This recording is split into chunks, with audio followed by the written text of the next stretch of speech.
Hello class, this is your instructor James Saunders, and I'd like to welcome you to Workshop 3. Can you believe we're already midway through the course? Well, as in last week, I don't want to take up too much of your time, so I'll make this as brief as possible. This week, we're going to be reading 3 chapters in our primary text. There we go. We're going to look at chapters 6, 7, and 8.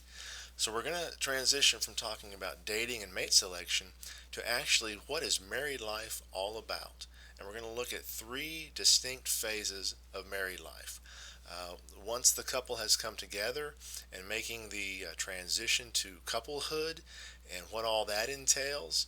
And for those of you who are married, you could probably teach several lessons on this yourself about all the intricacies of coming together, no longer just being you and your mate being who he or she is, but also developing that couple identity, the sense of you, me, and us.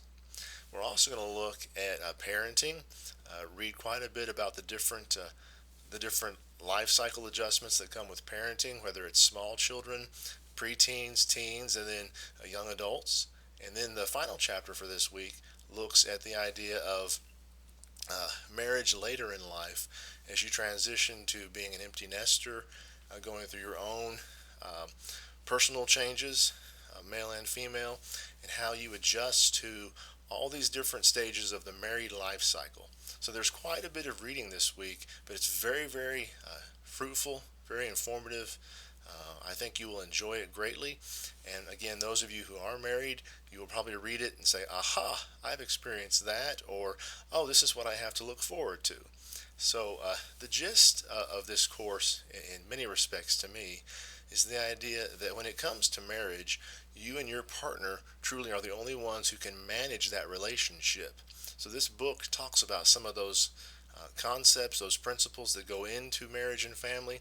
But think of it that way about how can I and my mate best manage our marriage in a godly way, a way that pleases God and perpetuates His design for marriage and relationships. Now, as far as assignments, this week you also have one discussion board. Here you're going to be talking about marriage myths. Let me reiterate that you guys are doing a great job, but you could do a little better in making sure you cite from the textbook or outside sources. Make sure you write in a formal manner and that you include APA citations and a reference in your original post at least. And make sure that your replies to your classmates are substantive, that they build upon what your classmates said or they add to it by asking questions and trying to enlarge that conversation. You're going to also have your second panel discussion. I look forward to seeing those.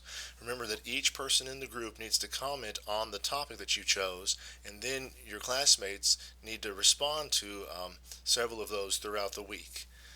You'll have a paper again, this time talking about parenting. This is a research paper, so you must include additional resources beyond the textbook. Here too, you need to cite those sources and make sure you substantiate your assertions with scholarly research. Let me see if there's anything else I wanted to say.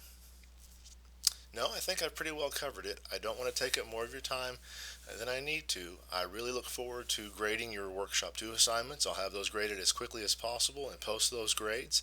I'll also be posting a devotional later on this week, and I just appreciate all your efforts thus far. Do not forget that I am always here to help you. You can call me, you can text me at 931-510-7747, or you can shoot me a quick email, and I'll get back to that as quick as I can. If there's anything I can help you with, anything you need me to be in prayer about, you can post it to the faculty forum or let me know in private.